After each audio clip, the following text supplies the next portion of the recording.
আজকে আমরা দেখানোর চেষ্টা করব হাওরে কিভাবে খোলামেলায় আপনি হাঁসটা পালন করবেন এবং অনেকটা খরচবিহীন কিভাবে হাঁসটা পালন করবেন এবং খরচবিহীন যে বললাম আমি কথাটা কিভাবে খরচটা কমাবেন বা কিভাবে অনেকটা খরচ ছাড়াই হাঁসটাকে পালন করবেন এবং ভালো ডিমের প্রোডাকশন আসবে সেই বিষয়ে আজকে আলোচনা করব। প্রিয় ভিউয়ার্স, আসসালামু আলাইকুম। দেশ ও দেশের বাইরে থেকে যারা দেখছেন সবাইকে ওয়েলকাম করছি আল হুদা আশিক আমার নিবেদিত আজকের কিছু ডকুমেন্টারি ভিডিওতে। আশা করি সবাই সুস্থ আছেন, ভালো আছেন। প্রিয় ভিউয়ার্স, আপনারা সব সময় দেখেন যে আমরা বলি আবদ্ধ অবস্থায় হাঁস পালন করা, আবদ্ধ অবস্থায় হাঁস পালন করা। হ্যাঁ, আমরা এই কথাটা কেন বলি? দেখেন, বর্তমানে বর্ষাকাল, সব জায়গায় পানি, সে কারণে আবদ্ধ অবস্থায় হাঁস পালনটা হলো বেটার অপশন, তাছাড়া বিকল্প রাস্তা নাই। এখন আজকে আমরা দেখানোর চেষ্টা করব যে হাওরে খোলামেলায় কিভাবে হাঁসটা পালন করবেন। এখন আপনারা বলতে পারেন যে ভাই এখন আবার হাওরে খোলামেলায় পালন করতেছেন, এরকম বিষয়টা কি? আবার দেখেন, আমরা যেহেতু একটু টান এলাকা আছে বা আমাদের রাস্তার এপাশ ওপাশ হওয়ার কারণে কিন্তু আমরা এই পাশে কিন্তু পানিটা কম আসছে, ওই পাশে কিন্তু পানিটা অনেকটা বেশি আসছে। সেক্ষেত্রে এখন হাওরে আমরা খোলামেলায় পালনটা করতে পারছি। তো আজকে যে আমরা ভিডিওটা নিয়ে আসছি আপনাদেরকে, আমরা এই বিষয় নিয়ে আলোচনা করব যে সম্পূর্ণ অনেকটা খরচ ছাড়াও কিভাবে হাঁসটা পালন করতে পারেন, এমনকি ধান গম ফিট খাওয়ানো ছাড়াই কিভাবে হাঁসটা ডিমের পড়াশোনা নিয়ে আসতে পারেন, সেই খাবারগুলা কি, সেটা আজকে আমরা বলার চেষ্টা করব। এখানে কিন্তু আপনার প্রায় 1000 হাঁস রয়েছে। এগুলা কিন্তু সম্পূর্ণ নতুন ডিমে আসা হাঁস।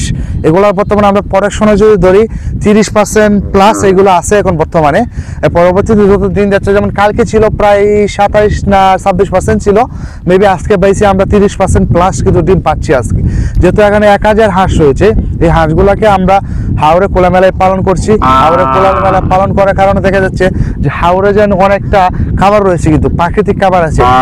আপনার ফিড ধান গমের চেয়ে কিন্তু প্রাকৃতিক যে খাবারটা হাঁসে খায় তার কিন্তু আরো বেশি লাভবান হয়। দেখেন, আপনার এখানে কলমি শাক রয়েছে, তারপরে কচুরিপোনা রয়েছে, অনেক বিভিন্ন জাতের শাকপালা রয়েছে, এখানে পোকামাকড় রয়েছে। এখন এইগুলা খাওয়ার কারণে কিন্তু তাদের গ্রোথ হয় এবং আমিষের যে একটা ঘাটতি আছে সেই ঘাটতিটা কিন্তু পূরণ হয়। তো আপনারা যদি হাওরে খোলামেলায় পালন করতে পারেন, দেখা যাচ্ছে যে আবদ্ধ অবস্থা থেকে আপনার ডিমের প্রোডাকশন আর তুষারা বেশি আসবে। তো আপনারা যদি এরকম অল্প পানি থাকে তাহলে কিন্তু হাওরে খোলামেলায় পালন করতে পারেন। যদি আবার অতিরিক্ত পানি হয় তাহলে এই কাজটা করতে যাবেন না, যে হাওরে খোলামেলায় পালন করা।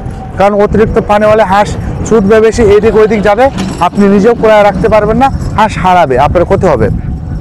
আর যদি আপনি ওই অল্প পানি থাকে আপনার, তাহলে অল্প পানির মধ্যে আপনি কি করতে পারেন, একটা লোক নিলেন, একটা কাজের লোক নিলেন, তাকে সারাদিন হাঁসের পিছনে রাখলেন, সে এই জায়গা থেকে ওই জায়গায় খাওয়ালো, ওই জায়গা থেকে ওই জায়গায় খাওয়ালো। তার যে প্রাকৃতিক খাবারটা সে যে খাবে, সেই প্রাকৃতিক খাওয়ার কারণে সে যে আমিষের ঘাটতিটা আছে, সেই আমিষের ঘাটতিটা পূরণ হবে। যত গোস্ত রয়েছে, এই যে প্রাণীর মধ্যে যত গোস্তর প্রাণী রয়েছে, তার মধ্যে কিন্তু হাঁসের যে গোস্তটা রয়েছে সেটার ভিতরে আমিষ কিন্তু বেশি। আমিষটা বেশি কেন হয়? আপনি একটা যেমন ব্রয়লার মুরগি আপনি খাওয়াবেন, সেটাকে কিভাবে খাওয়াবেন? আপনি একটা খামারে সেই হাঁসটাকে আবদ্ধ করবেন, মুরগিটাকে আবদ্ধ করে শুধু ফিটের উপরে রাখবেন, সেটা কিন্তু আপনার শরীরের জন্য ক্ষতি হয়। কিন্তু এই হাঁসটা আমরা বললাম যে হাঁসটা আমিষের ঘাটতি পূরণ করে, হাঁসের মাংস সবচেয়ে সুস্বাদু এবং ও শরীরের জন্য উপকারিতা হাঁসের ডিম এবং হাঁসের মাংস। কী কারণে বললাম? দেখেন, সেটা প্রাকৃতিকভাবে বড় হবে। আমরা কিন্তু এগুলোকে 22 দিন পরে খুব কমই ফিড দিই। 22 দিন পর তো 22 দিন যখন বোর্ডিং করছিলাম তখন কিন্তু একটানা ফিড দিয়েছিলাম। যখন 22 দিন বোর্ডিং শেষ হয়ে গেছে তখন কিন্তু আমরা ফিডের মাত্রা অনেকটাই কমাই দিয়েছি। যেমন 100% এর মধ্যে 20%, 25% আমরা ফিড দিয়েছি। বাদ বাকি যে খাবারটা আছে সেটা কিন্তু আমরা প্রাকৃতিক খাবার খাওয়াচ্ছি, ধান খাওয়াচ্ছি, গম খাওয়াচ্ছি, ফিড খাওয়াচ্ছি। কিন্তু এখন বর্তমানে কিন্তু আমরা কোনো কিছুই খাওয়াইতেছি না, শুধু অল্প মাত্র আমরা ধান দিচ্ছি আর অল্প মাত্র ফিড দিচ্ছি, যাতে ডিমের প্রোডাকশনটা ভালো আসে। অল্প দিচ্ছি, যেমন অল্প কেমন দিতে পারেন, যেমন 20%, 30% খাবার দিচ্ছি বর্তমানে এই হাঁসগুলোকে। 1000 হাঁসকে 20%, 30% খাবার দিচ্ছি, সাথে ডিমটা তাড়াতাড়ি আরো বৃদ্ধি পায়। কারণ এখানে যে অনেক খাবার আছে, এখানে অনেক প্রাকৃতিক খাবার আছে। এখানে কলমি শাক আছে, কচুরি পানা আছে, বিভিন্ন জাতের ঘাস আছে, পোকামাকড় আছে, আবার ছোট ছোট শামুক আছে, যেগুলো হাঁসের গ্রোথকে বৃদ্ধি করবে এবং হাঁসের ডিমকে ভালো করবে এবং হাঁসের কালার করবে, হাঁসকে সুন্দর করবে। তো প্রিয় ভিউয়ার্স, এই হাঁসগুলো যারা কিনতে চাচ্ছেন, যেমন সাপোজ মনে করেন আপনার এখানে 1000 হাঁস রয়েছে, 1000 হাঁস যে আপনার নিতে হবে তা কিন্তু এমন না।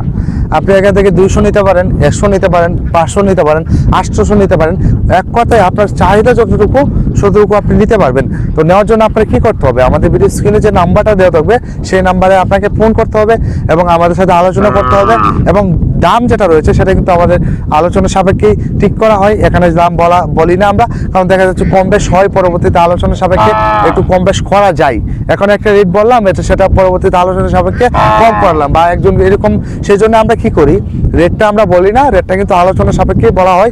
আপনি সমস্যা কি, আপনার এই নাম্বারে ইমো আছে, আপনি যেহেতু আমাদের ভিডিওটা দেখতেছেন, আমার ভিডিওটা আপনি দেখতেছেন, তার মানে আপনার ফোনে এমবি আছে, এমবি ছাড়া তো আপনি দেখতেছেন না, তাহলে আপনি ইমোতে আমাকে অ্যাড করে কল করুন, হোয়াটসঅ্যাপে কল করুন। আমাদের যে 2টা নাম্বার রয়েছে সেই 2টা নাম্বার থেকে কিন্তু ইমো হোয়াটসঅ্যাপ রয়েছে। তো প্রিয় বেশ, যারা অর্ডার করতে চাচ্ছেন আমাদের ভিডিও স্ক্রিনে দেওয়া নাম্বারে যোগাযোগ করতে পারেন এবং আমাদের ডিসক্রিপশনের নাম্বারটি এখানে সব কিছু দেওয়া থাকবে। তো প্রিয় বেশ, আজকে এখান থেকে বিদায় নিচ্ছি, দেখা হবে পরবর্তী ভিডিওতে, পরবর্তী কোনো পর্বে। ততক্ষণ আপনি আমাদের চ্যানেলটাকে সাবস্ক্রাইব করে দেন এবং বেল আইকনটা টিপে দেন, পরবর্তী ভিডিও আপলোড হওয়ার সাথে সাথে আপনি যেটা পেয়ে যান। তো সবাই ভালো থাকুন, সুস্থ থাকুন, আসসালামু আলাইকুম।